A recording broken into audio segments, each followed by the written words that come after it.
Notre deuxième entreprise du jour, JFM Conseil, une société qui est spécialisée depuis plus de 10 ans dans les problématiques liées aux réseaux enterrés, que ce soit des tuyaux de gaz, d'électricité, d'eau ou des câbles télécoms.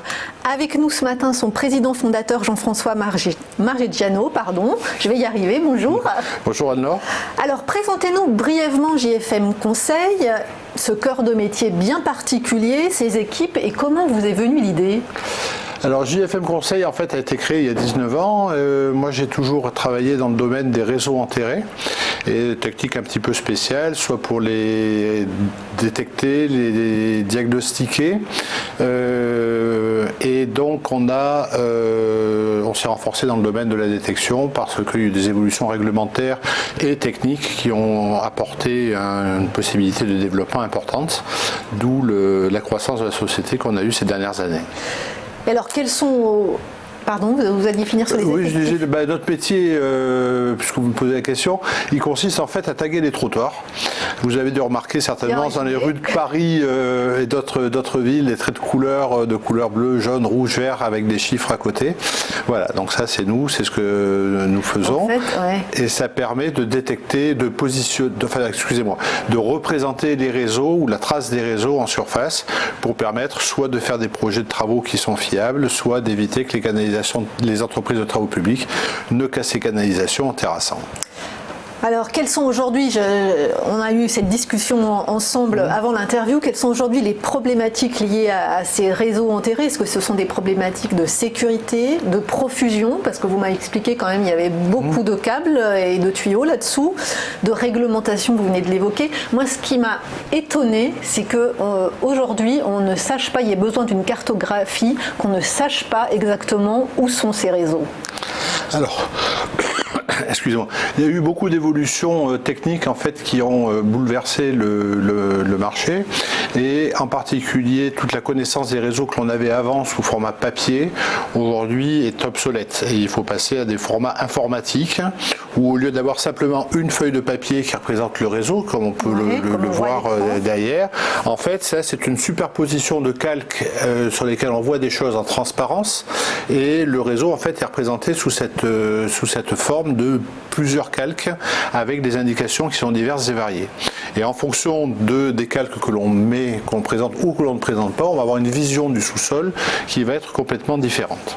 Donc c'est cette évolution technologique avec les nouveaux moyens informatiques de dessin assisté par ordinateur qui font que les anciennes techniques de cartographie avec un calque, un rotring et une lame de rasoir ne sont plus du tout adaptées d'ailleurs. C'est à cause de ces calques et de ces lames de rasoir que des canalisations de gaz ont explosé ? Non, les canalisations de gaz ont explosé pour des raisons diverses. La principale raison, c'est quand il y a des travaux et que les entreprises de travaux les accrochent. Alors après, elles sont responsables de l'accrochage, mais elles ne sont pas forcément coupables.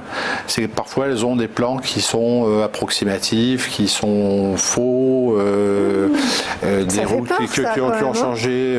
Voilà. Mais c'est pour ça, si vous voulez, c'est bien parce que ça fait peur que le gouvernement, et en particulier le ministère de l'Environnement, refonder complètement la réglementation dite anti-endommagement de façon à permettre la sécurisation des travaux. Et cette réglementation elle a été faite par M. Jean Bosch et du ministère et elle a été très bien faite à mon sens parce qu'elle est à la fois pragmatique et efficace. Et d'ailleurs on le voit parce que depuis la mise en place de la réglementation en 2012, il y a eu une très très nette baisse des accidents, baisse qui se poursuit encore aujourd'hui, même si on arrive sur un palier et qu'il va falloir que les acteurs changent de culture pour essayer d'évoluer dans le sujet. Parce que en termes de réseaux enterrés, on peut avoir combien de réseaux sous nos pieds ? Il y a des rues où c'est monstrueux. On a fait des projets de tramway dans les Hauts-de-Seine, on avait 30-40 réseaux qui étaient en parallèle sous des grands boulevards.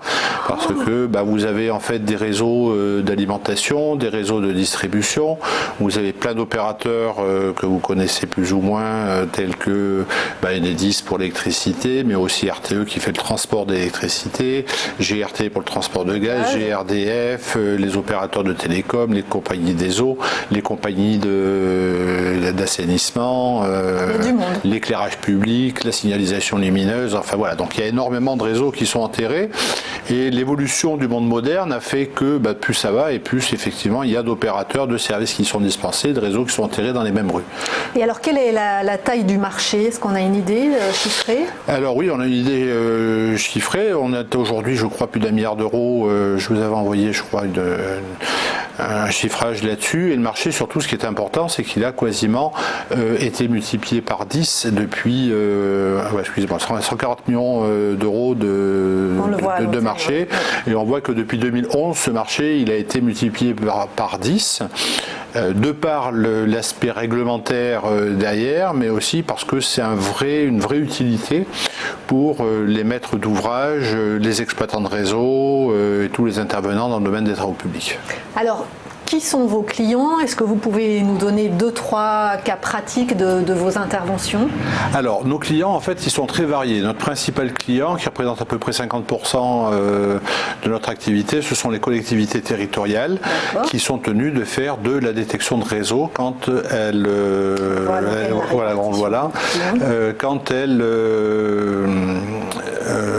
ont des projets de travaux à réaliser. D'accord. Voilà. Après, derrière, on a les grandes entreprises publiques, des gens comme RATP, le STIF, la SNCF. En particulier, aujourd'hui, il y a énormément de projets de trams, de métro et autres. Et donc, dans le cadre de ces travaux-là, ils nous passent directement des commandes pour détecter les réseaux à l'endroit où ils font leurs travaux. Donc ça, c'est un gros pôle. Et puis, aussi les entreprises de travaux, parce ils font de très gros efforts pour essayer de sécuriser leurs travaux, et donc elles nous appellent pour faire ce fameux marquage que l'on voit dans les rues si nettement avant les travaux. Voilà. Après, on a plein d'autres personnes. En fait, nos maîtres d'ouvrage, c'est un peu tout le monde, depuis le particulier qui veut faire une véranda ou une piscine et qui a peur d'accrocher ou qui risque d'accrocher. On n'y pense pas. On n'y pense pas. La piscine, voilà. On n'y pense pas, mais c'est important parce que les particuliers représentaient en fait 8% des endommagements il y a une dizaine d'années, donc c'était pas très important par rapport à ce qu'on pouvait avoir ailleurs. Mais aujourd'hui, vu qu'il y a une très forte diminution sous le domaine public et que sous le domaine privé, ça n'a pas encore trop évolué, ils reprennent un petit peu plus d'importance et aujourd'hui, c'est plutôt 15-16%, donc ça va devenir un vrai sujet de préoccupation sur lequel il va falloir qu'on s'attache. Et alors, est-ce que vous avez des concurrents directs sur ce segment et quelle est votre valeur ajoutée? Alors, des concurrents directs, oui, on en a. Heureusement, sur un marché concurrentiel, et moi je suis un fervent partisan de la concurrence parce que ça nous permet de nous développer, de nous adapter et de faire évoluer, de nous challenger. Nous, on pense qu'on est dans le top 5 des entreprises au niveau national. Et alors, nos concurrents, ce sont soit des très gros cabinets de géomètres qui en ont fait une activité aval, soit des bureaux d'études qui en ont fait plutôt une activité amont, voilà, et puis aussi des gros exploitants de réseau, des sociétés en particulier d'énergie qui font de l'électricité et de l'éclairage public et qui sont lancés dans ce marché-là parce qu'ils ont des obligations, qu'ils ont voulu répondre à ces obligations. Et alors, comment fonctionne votre modèle économique? Est-ce qu'on peut avoir une idée du chiffre d'affaires, de la rentabilité? Alors, le chiffre d'affaires, oui, le chiffre d'affaires, nous, il a cru très fortement ces dernières années, puisqu'en l'espace de 2012 à aujourd'hui, on est passé de 1 million à peu près à 7 millions, donc ça fait quand même une bonne croissance d'entreprise. Oui. Aidé en cela par la croissance du marché, évidemment, mais bon, on a bien réussi à surfer sur la vague. Voilà, donc cette année, on a une petite année d'accalmie où on ne fait que 10% de croissance, après des années où on a tourné quand même entre 50 et 60%, donc il fallait qu'on se structure un petit peu derrière. Et la société est rentable depuis Oui, on a à peu près une rentabilité de 10%, ce qui est tout à fait honorable pour une société de service, et en tout cas parfaitement en ligne avec le reste du marché. Et alors, comment financez-vous le développement? En tout cas, comment vous l'avez financé jusqu'à présent et comment vous allez financer la suite? Alors, aujourd'hui, on a la chance d'avoir des partenaires financiers qui sont très dynamiques et qui nous supportent énormément, en particulier BPI, la BNP, la Société Générale, Crédit Agricole, qui sont notre pool bancaire.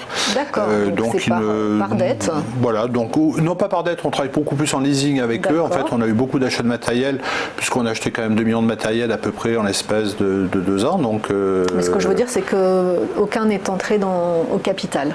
Non, non. Aujourd'hui, aucun n'est entré dans le capital. Ça, je pense que ça sera pour l'avenir, parce que c'est vrai que demain, on aura besoin. Il y a énormément de services à développer à l'aval de nos prestations de détection, et c'est vrai que j'aimerais bien arriver à trouver un partenaire industriel pour arriver à développer ces services-là. Ce sont Alors, à mon avis, le gros point dans l'avenir, dans les 5 ans à venir, ça sera la gestion de patrimoine, parce que il y a avec l'intelligence artificielle, il y a des possibilités de mieux gérer le patrimoine, de pouvoir optimiser sa maintenance et d'avoir des économies qui sont substantielles là-dessus. Alors évidemment, avant d'optimiser la maintenance du patrimoine, il faut connaître le patrimoine. Donc aujourd'hui, on a des outils, on va le cartographier. Voilà.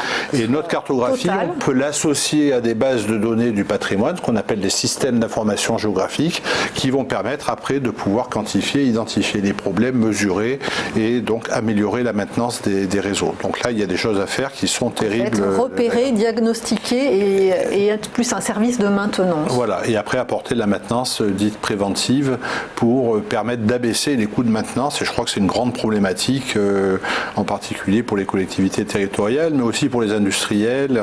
Déjà, s'ils ne savent pas où sont les réseaux, c'est compliqué. Oui, mais bon, ça on peut leur dire, il n'y a pas de problème, ils nous passent un coup de téléphone, on leur dira très simplement. Donc ça, effectivement, c'est vos relais de croissance à moyen terme, c'est ça, et vous aimeriez qu'effectivement un partenaire industriel, plus industriel que financier finalement. Oui, parce que plus un partenaire industriel effectivement, parce qu'il y a des vrais projets à développer derrière, et c'est vrai que là on va rentrer dans des investissements qui sont plus importants. Voilà, c'est un peu, c'est ma vision à moi de chef d'entreprise. J'ai envie de dire, c'est vous le boss. Hein. Merci beaucoup Jean-François Marigiano. Je le rappelle, vous êtes président fondateur de JFM Conseil.